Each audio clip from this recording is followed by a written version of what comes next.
Jay here, Stretford, Paddock. This is the Paper Talk. As you can see, we're in the studio. We are live, so get involved in the chat in the comments. Going to be talking about all the latest Manchester United news. Going to be talking about the stadium. It looks like it's edging closer to happening, this £1 billion, whatever it is, super stadium. We're going to be getting into all that. Plus, we'll have a couple of transfer stories. Plus, we're almost there. We're almost back to Premier League football. Yes, the international break was very exciting. There was a lot going on, a lot of dramatic qualification and all the rest of it, or some clubs, or countries I should say, not qualifying. But come on, we need Premier League football back in our lives, and it is. Even though United have got to wait till Monday night for the Everton game, the Premier League fixtures, obviously over the weekend, are here. The press conference from Ruben Amorim is going to be today as well, so we're looking forward to that. So make sure you're hitting that like button. Good to see loads of people in the chat already, some of the usual suspects, some new ones as well. Electro Notch, Mick Holohan, BMW Racing 1974, Adam Hilser, Raven 78. Thank you, all you wonderful people. Make sure you are smashing a like. Let's talk about this stadium. And this has been doing the rounds for about the last day or so. You see there, I think this is from the Sports Illustrated. So this is from 19 hours ago. See, there's been a bit of sort of back and forth over this over the last few days. Thought we'd get into it. So it says, Man United take £1 billion step closer to record-breaking new stadium. Local government will commit enormous funding packages for urban regeneration across Manchester. Now, the stadium itself, as far as I know, will be sort of paid for by the club and investment around the club. But the regeneration of the area, there will be some influence from local government. And I think I saw Andy Burnham's going on the telly yesterday talking about this. And you know when you expect, when a new stadium is built, part of the infrastructure around a stadium will be covered by local government, like transport links and stuff like that, but not the actual stadium itself, usually anyway. I know there's exceptions to the rule. I think City Stadium was originally the Commonwealth Stadium, so that was a little bit different. There's other stadiums as well, but by and large, it's sort of the infrastructure, the surrounding area, whatever, local government get involved in that.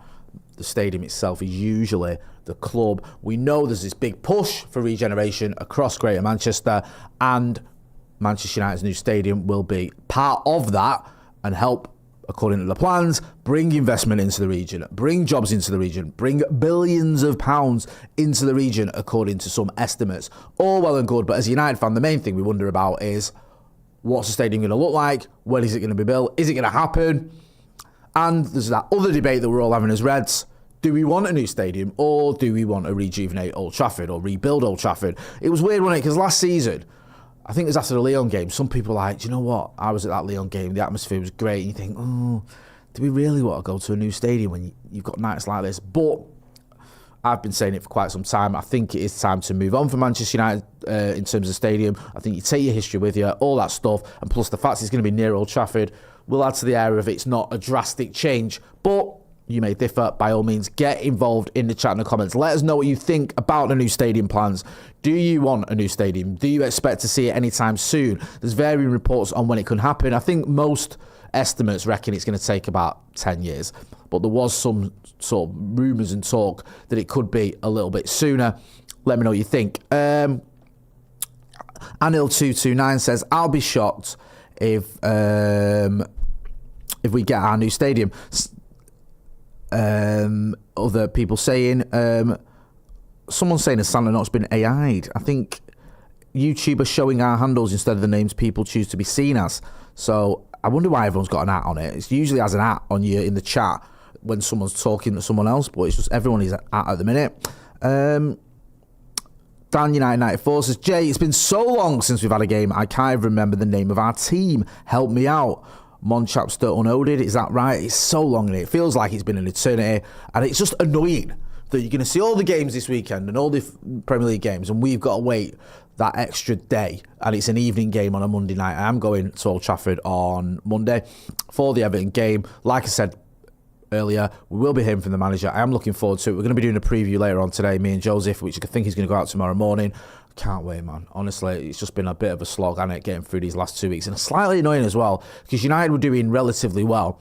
3 wins and 2 draws, in the 5 games leading up to the international break. You want to keep that going, and then you've had to take this sort of little breather whilst you have international football. Hopefully, though, once the Premier League fixtures start, United, who do have a relatively easier run of fixtures, can start putting more points on the board and get involved in those conversations at the top end of the table. JBTD9FZ says, yes, we need a new stadium, JU Plant Pot. Okay, that's kind of what I've been saying, unless you're being sarky. I don't know, but thanks for calling me a plant pot. Stockport Asda says, Dan United 94. Yep, I know what that's a reference to. That's Joe Smith's pastime, but we won't need to get into that one. I think we've got we've got a story about data. So this is the new data analyst. This is a piece in the Manchester Evening News, an opinion piece, but I quite like these opinion pieces in the Manchester Evening News because they have a little bit of news in them, but it's more a sort of roundup and the authors or the writers' thoughts on it. Steve Railston, who does some good stuff there, he's saying Manchester United have an unsung hero who is transforming Old Trafford transfer business. Now, we can all agree, I think one thing we can all agree on anyway, is that the signings under Ineos have been better. I know it's early days for a lot of them, and we've been here before where players have had a good start, and we've gone, oh yeah, he's a good player, and then he's fell off a cliff or whatever, performance-wise, not literally. But I do feel like these signings that we've been making under Ineos, especially last summer, have been very good indeed. When you look at Matheus Cunha, Brian Mbeumo, Benjamin Sesko, and even Diego Leon, it makes a lot of sense. And there's a chap who's meant to be sort of had a big hand in this. This is his data analyst. We scroll up, we can have a look. So it says here, in an interview with the United We Stand magazine last year, Sir Jim Ratcliffe slammed the data department at Old Trafford. Until we are as good as anyone in the world, then it's not good enough for Manchester United. We must have the best recruitment in the world.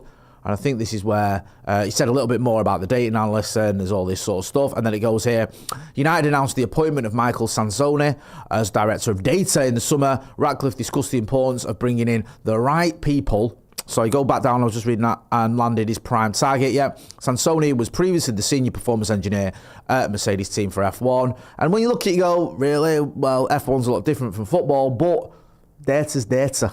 And apparently this guy knows what he's doing.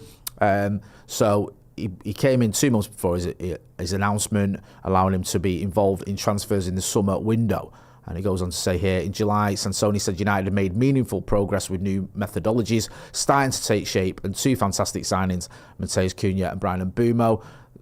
Spoke about the team he's inherited and the sort of data-led review of 24-25. We might do something on this guy. We might have a bit more of a deeper dive into his work, into what he's done and the effects of it as well. But United need to be at the forefront of things like data. It's massively important, and I've spoken about this a few times because data really started coming in, proper data, when Fergie was the manager, in the sort of early noughties. I think it sort of took a step forward then, because in the 90s, when the Premier League started, yes, there was data, but it wasn't as intricate and as detailed, or as sort of the understanding around it wasn't as well thought out and as studied as it is now. It was all relatively new. And there's an interesting book part in the book, Soccernomics, that Steve Howson's always going on about, and I read it once, and it's spoken about how people were sort of finding their feet a lot of the time with data in the early noughties, late 90s. And one of the examples of that is Jaap Stam. Now, Fergie said that one of his biggest mistakes as Manchester United manager was letting Jaap Stam go too soon. And part of the reason behind that, according to this book, Soccernomics, is that Manchester United misinterpreting the data around Jaap Stam. So what they looked at when they were looking at him, they looked at a player, I think he was getting into his late 20s, who had started tackling less. And you're thinking, okay, is he making as many tackles because he's sort of, his powers are on the decline or whatever? And it wasn't the case. The reason he was tackling less is because he was reading the game better. He was now established in the Premier League, been here for a few years.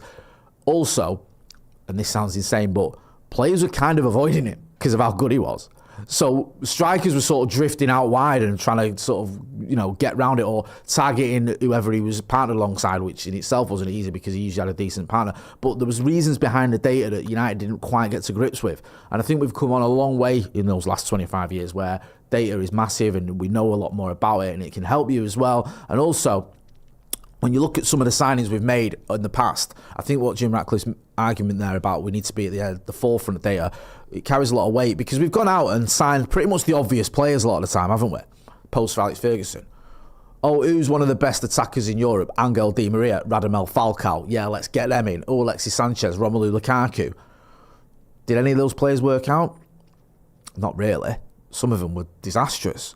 And I think that had we been a little bit more data-driven, it could have helped us with some of our signings. Let me know what you think. I'm not an expert on this by any stretch of the imagination, but I don't sort of, turn my nose up at it. I think we need to be utilising it in the best possible way. And Michael Sansoni, even though I was a bit wary when I heard he was being appointed, I thought, really, F1, how's that work? But it does seem like people are behind it. People talking about rebuilding a new Asda, says Tombkeeper. Yeah, the Asda conversation keeps going. Hit that like button, please, people. Good to see loads of people in the chat. As always, Stephen Griffey says, good morning, Jay. Shane P32960 says, love you, Jay, baby. Thank you. Nice to have a bit of love in the morning. Let's talk about Antoine Semenyo. So, David Ornstein, who knows his onions, doesn't he? He's like toppest of the tier oneers. He says, he's talking about Semenyo. He's saying, look, Liverpool, City and Spurs are in the frame. United were there in the summer, but went with Mbumo. Is this a position they're looking for? Is this a player they're still in for? I'm not aware of that at this point. And of course, finances could play a role as well. The industry is telling us that if there is to be a move, it's more likely to be Liverpool, City or Spurs. Now, look, we spoke about this on Paddock Live the other day. He's going to go somewhere in the summer and he's going to do well. He's a very, very good player. Very exciting player. He's going to score goals. He's going to get assists. The chances are he won't come to Manchester United. He'll go to Spurs or Liverpool or City, smash it, and people going, oh, you know, it should have got him. We're okay in that department. Maybe we look at it if we got Champions League football and go, could we do with some more bodies? I doubt it, though. I'd be very surprised, especially with other clubs sniffing around him. I think he's more likely to end up at one of those three clubs, and you can see him doing well there because he's a hugely talented player, but I'm not going to lose too much sleep if we don't get him because I think we've got quite good options in those positions. Anyway, talk about Joshua Zirkzee. Got a story here.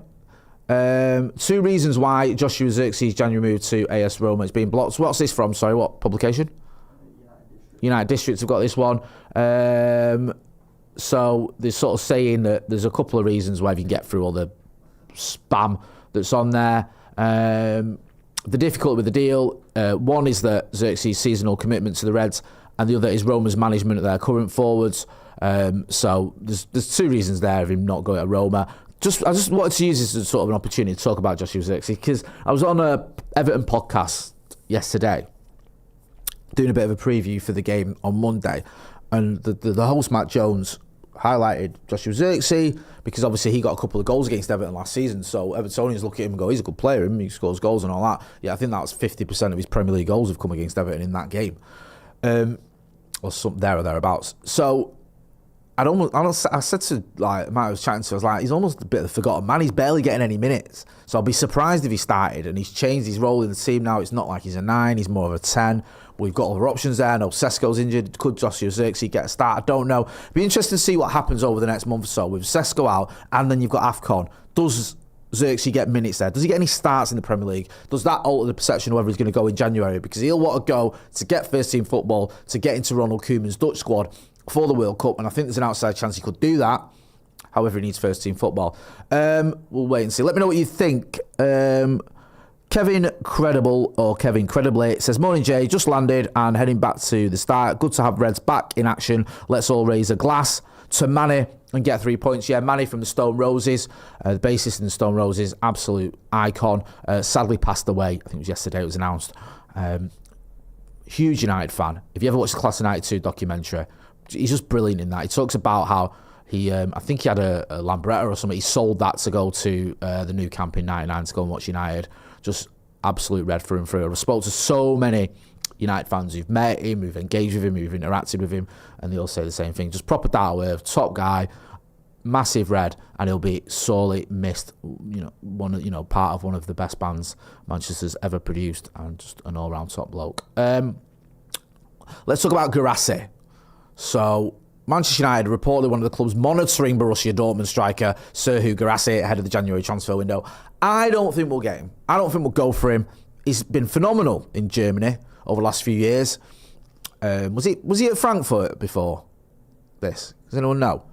Before Dortmund? I can't remember. We covered him, I think it was 2 years ago, where he had an absolute purple patch for his club, and then got the move to Dortmund. He's done well. 45 goals, in 65 games. Stuttgart, sorry, forgive me. Stuttgart, not Frankfurt. It's always my problem. I'm always getting them two mixed up. Don't think we're going to get him in January. Yes, we've got AFCON and Sesko and all the rest of the band. AFCON could be more or less done by January anyway. Don't see us buying a 29-year-old striker. from Dortmund. Not happening. I think I'll file that under of all the things that isn't going to happen. That isn't going to happen the most. Let's talk about Rio Ferdinand. He's been talking to Sadio Mane. And it's the debate again, the centre-back debate, Virgil van Dijk or me. Well, sorry to burst your bubble, Rio, but the correct answer is Jaap Stam. But Rio Ferdinand, certainly a better defender than Virgil van Dijk. And I think Sadio Mane says that as well, which speaks volumes, doesn't it? It's just this debate that keeps going on. I don't get it. For me, the top 3 defenders I've ever seen are Jaap Stam, Rio Ferdinand and Manje Vidic. 4th, I'd probably throw in Gally Pallister, and then you can start having a debate about the Virgil van Dijks and the John Terrys and all that lot of the world, but I'm not interested in it, to be honest with you. I think it's nonsense. The presser is later on today. There's light at the end of the tunnel. We're almost there. We'll maybe find out what's happening with Lisandro Martinez. How close is he? There you go. We've got a tweet that we've done there. 1:30 today, so we'll be doing a preview for the match. We'll obviously be covering the presser as well on all our socials and finding out what Ruben Amorim's got to say. There's a little picture there of Lisandro Martinez. Could he be near the first team? Also, how serious is Benjamin Sesko's injury? We'll find out all those details, hopefully, in the presser this afternoon as we look towards the Everton game on Monday night. We'll be there for that as well, and also we'll all be here for it with the watch along. So make sure, if you're not doing so already, you are hitting like, share and subscribe. Before I let you go though, you'll see I am wearing some merchandise. We have got merchandise available from the Stretford Paddock store. I've just put a little link in the chat. It's the pinned message there. See our graphic there. Go and check it out.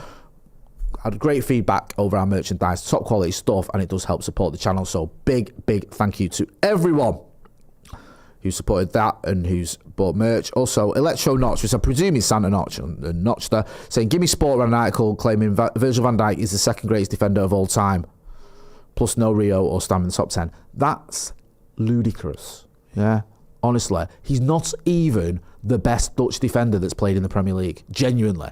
So what they're doing there, I have no idea. Just talking absolute wibble, as Stephen Housen would say. I'm going to leave it there. Make sure you hit like, share, and subscribe. I've been Jay Martin. This has been the Paper Talk.